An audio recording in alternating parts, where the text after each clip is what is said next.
김종인 위원장의 빈자리가 이제 크게 보이는 거죠. 첫째, 선거 전략은 뭐 이분의 예언대로 됐잖아요. 딱딱딱딱딱딱. 두 번째는 이 정강정책 문제인데 국민의힘이 컨텐츠가 없거든요. 더 이상 시대에 적합하지 않아요. 저는 이분이 바라보는 건 저 국민의힘 쪽은 아닌 것 같고 제3지대가 아닌 제1지대를 만들려고 하는 이쪽에 이제 제1지대를 표방하는 그 당과 그다음에 거기에 국민의힘의 그 조직이 붙어준다라고 한다면 만만하지 않을 거라는 거죠. 선거 때마다 나오는 게 제3의 후보가 매번 나오거든요. 이번에 또 윤석열이 나오고 거기를 노리고 있지 않을까.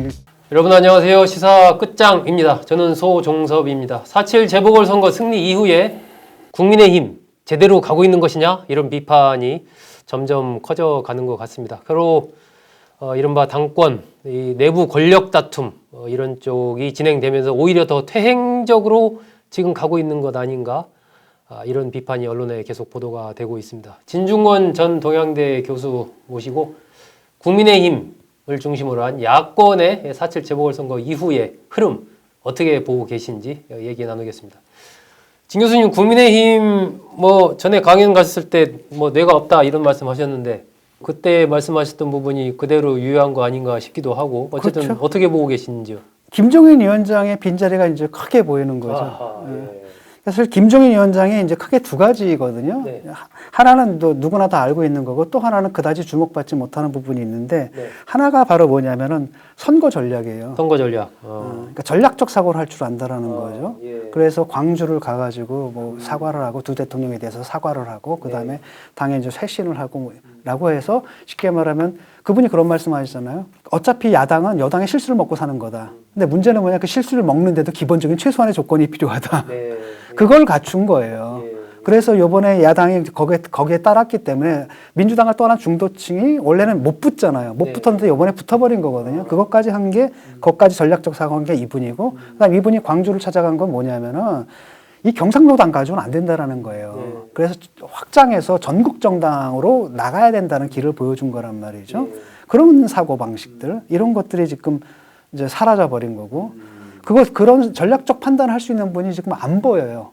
그게 말씀하신 뇌가 없다. 그게 뇌가 없는 아닙니까? 그다음에 이제 뇌가 없다는 것의 두 번째 부분은 바로 뭐냐면 정강 정책이거든요. 정강 정책. 그러니까 지금의 이것은 굉장히 전략적 위기거든요. 그러니까 국민의힘이 컨텐츠가 없거든요. 그러니까 옛날 그 컨텐츠는 이미 낡았기 때문에 더 이상 시대에 적합하지 않아요. 그러니까 아젠다 세팅에서 매일 밀리는 겁니다. 모든 생태, 여성, 모든 아젠다 세팅에서 밀리다 보니까 국민들이 볼 때는 저 세력은 이미 이제 쳐다보지도 않는 수권 능력이 없다, 집권 능력이 없고 미래 비전이 없다라고 보고 있는데 그걸 정강 정책을 좀 마련해 줬거든요. 근데 이것을 국민의힘의 의원들이 받아들여야 되는데 이게 흡수가 안 되는 겁니다. 그러니까 이해를 못해요, 이거를. 그러니까 정강정책이 그냥 하나의 그냥 공약집 비슷한 걸로 존재하는 것이 이게 입법 활동을 통해 가지고 뒷받침되거나 이런 모습들이 좀 안 보여왔단 말이에요. 체화가 안 돼 있고 거고 그런 상황에서 지금 거꾸로 가고 있는 거잖아요. 거꾸로 가서 지금 안티페미으로 가고 있거든요. 그러니까 정강정책에 따르면 뭐로 되어 있냐면은 성평등 정책을 강화하는 거로 나와 있단 말이죠. 그게 이제 앞으로의 비전인데 그게 아니라 지금 보게 되면은 어떻게 되냐면은 거꾸로 가고 있거든요. 안티페미 그래서 이대남을 잡아야 된다라고 하면서 오히려 성평등 정책을 폐기하는 쪽으로 막 이슈 몰이를 지금 이준석부터 하고 있단 말이에요. 이걸 딱 보게 되면 와 정강 정책과 오히려 반대로 가고 있는 거고 그러니까 김병민 그 정강정책위원장이 나와가지고 딱 정리를 하려고 했는데 그게 잘 안 되는 거죠. 왜냐하면 그게 당의 상식이 되어야 되는데 그 다음에 이제 또 하나는 뭐냐면 나와가지고 탄핵에 대해서 탄핵의 정당성을 부정하잖아요. 근데 탄핵은 뭐냐면 촛불 집회에서 보수적인 합리적인 보수까지 참여하는 거의 범국민적인 합의에서 이루어진 거거든요. 그 다음에 만장일치였고 이런 국민적인 합의를 뒤엎으려고 한단 말이죠. 거기다 주저들, 이번에 당선된 그 두 분은 또 사면 얘기를 꺼내요. 그 전에 이낙연 대표가 사면 얘기 꺼냈다가 어떻게 됐습니까? 그건 뭘 의미하냐면 국민들의 정서가 아직 그거 받아들이지 못한다는 것이고 또 다른 한편으로는 저같이 이제는 좀 사면할 때도 되지 않았느냐라고 생각하는 사람도 그 전제 조건은 바로 뭐냐면 잘못된 걸 인정하는 거잖아요. 인정하는 거고 설사 본인의 입으로는 인정을 못한다 할지라도 그렇다면 침묵을 해라 차라리. 그 다음엔 할 수 있는 건데 나와가지고 잘못한 거 없다. 탄핵이 잘못된 거다. 이렇게 얘기를 한다면 나 같은 사람 돌아서거든. 이건 안 되겠다. 왜냐하면 딱 풀어주는 순간 저들이 또 결집해가지고 또 헛소리를 할 거란 말이죠. 그러니까 네. 절대 안 된다는 생각을 하게 된다라는 거죠. 그러니까 당이 전체로 지금 거꾸로 가고 있어요. 아, 거꾸로 가고 있다. 예. 그 김종인 전 위원장으로서는 뭐 그 퇴임 기자회견 때도 그렇게 얘기를 했지만 나간 뒤에도 굉장히 국민의힘에 대해서 비판을 했었고 이런 사태를 어느 정도 좀 본 발견했다라고 거죠. 봐야 될까요? 왜냐하면 일단은 첫째 선거 전략은 뭐 이분의 예언대로 됐잖아요. 딱딱딱딱딱딱 다 됐단 말이죠. 두 번째는 이 정강정책 문제인데 이것이 사실은 당내에 흡수가 안 된 상태예요. 그다음에 또 다른 한편은 뭐냐면 인적 개선이 됐느냐? 그것도 안 됐단 말이죠. 네. 그리고 심지어는 어느 정도냐면 청년 할당 이런 것들도 내부에서 공천 때 막 뭐 이렇게 없애버리고 막 이런 거거든요. 그러니까 그 5060의 기득권을 그대로 유지하는 또 영남 기득권을 그대로 유지하는 세력들이 있고 이들이 또 당권 투쟁하겠다라고 하고 밖에서 홍준표는 들어오겠다고 네, 하고 예. 또 그래서 들어오라고 하고 막 네. 그러니까 이게 완전히 그냥 뒤집박죽이 도떼기 판인 거죠. 그러니까 이걸 이분이 이제 알았던 거고 자기가 바꾸려고 나름대로 바꾸려고 했지만은 어느 부분에서 근본적인 한계를 이제 보신 거죠. 네. 그래서 자기 역할은 그거잖아요. 일단은 여당을 견제하는 것, 그 다음에 선거에서 승리하게 해주는 것, 거기까지는 했다라는 거고 그냥 깔끔하게 떠난 거고 아마 다른 꿈을 꾸고 계신 것 같아요. 그때 뭐 윤석열 전 검찰총장의 존재를 얘기 안 할 수가 없는데 지금 국민의힘이 그런 상황에서 최근 각종 여론조사에 보면 어쨌든 윤석열, 이재명, 윤석열의 이 양강 흐름이 그대로 유지가 되고 있는 상황이거든요.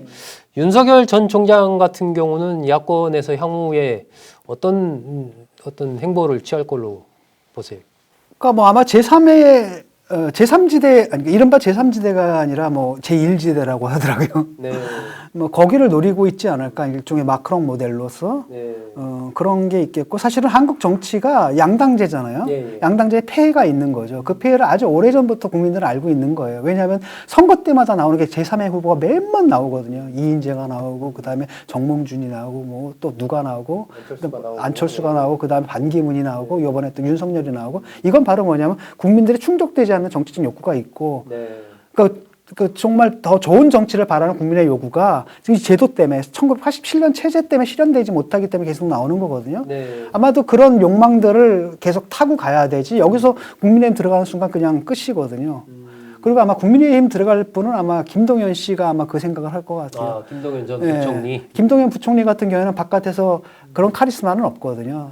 그러니까 대중적인 인기 같은 건 없기 스토리는 때문에 있지만. 나름대로 스토리는 있지만은 그게 바깥에서 약간 안철수나 또는 반기문이나 아니면은 또 이분처럼 윤석열처럼 자기 뭐랄까 또 상징 자본 같은 걸 갖고 있지는 못하잖아요. 대중적 인기가 없기 때문에 이분이 후보가 되는 것은 저쪽이 사실 무주공산이기 때문에 거기에 들어가면은 후보가 될 수 있겠고 특히 또 코로나 다음에 이제 바로 또 경제 문제잖아요. 언제나 경제 문제는 늘 중요했지만 특히 코로나 이후에는 더 중요할 수가 있거든요. 그걸 어필해서 그쪽에서 아마 그게 되려고 하지 않을까 이런 생각이 들고 김종인 위원장은 또 금태섭 씨도 만나고 뭐 그다음에 또 윤석열에 대해서 또 입질도 주고 이러는 걸 보게 되니까 그 사이에서 뭔가를 좀 구상하고 있는 게 있는 것 같아요. 그러니까 이분이 겉으로 말하는 거하고 또 속내는 또 다르거든요. 늘. 그러니까 굉장히 이분이 발언을 전략적으로 하잖아요. 그러니까 툭 던지고 툭 던지고 툭 던지고.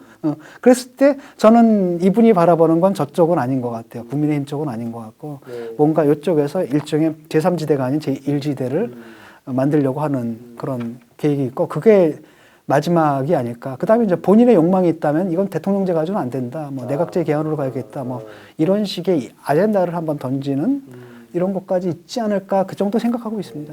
그럼 내년 대선을 앞두고 야권에서 이른바 야권의 후보가 한 명, 여권의 후보가 한 명 이런 구도가 저는 될까요? 그렇게 갈 수밖에 아니면 없을 것 같아요. 그런 결국은 식으로 단일화는 될 거다. 단일화는 될 거고 그렇게 단일화가 되면은 민주당은 만만치 않을 겁니다. 아마. 예컨대 국민의힘이다라고 한다면 그렇게 저렇게 지금 막 가도 국민의힘 후보 상대하는 거 쉽거든요. 그런데 만약에 저쪽에서 이쪽에 이제 제1지대를 펴박아는 그 당과 그다음에 거기에 국민의힘의 그 조직이 붙어준다라고 한다면 만만하지 않을 거라는 거죠. 왜냐하면 국민의힘이 갖고 있는 문제점을 이 후보가 다 커버해주고 있고 어차피 당이다라는 게 대통령이 후보가 만들어지면 그걸 중심으로 당이 바뀔 수밖에 없는 거고 또 대통령이 되면 그 중심으로 또 당이 또 재편될 수밖에 없는 거잖아요. 그러니까 사람들이 지금 현재 갖고 있는 불만을 갖다 미래에 대한 기대로 치환할 수 있게끔 되는 효과가 있거든요. 단일화가. 라고 한다면은 민주당이 저런 식으로 가가지고는 굉장히 어려울 거다라는 생각이 들어요. 일단은 윤석열 전 총장은 이른바 제3지대, 뭐 1지대라고 진 교수는 표현을 했는데 그쪽에서 하태경 의원이 세를 그렇게 얘기를 하더라고요. 모아서 국민의힘과 단일화하는 과정을 거쳐서 야권 단일 후보 또 여권 단일 후보가 겨루는 1대1의 구도가 내년 대선 때 될 것이다. 이렇게 전망을 해주셨습니다. 예, 보궐선거 이후 야권의 흐름 진중권 전 동양대 교수와 분석해 봤습니다. 진 교수님 감사합니다. 네, 감사합니다.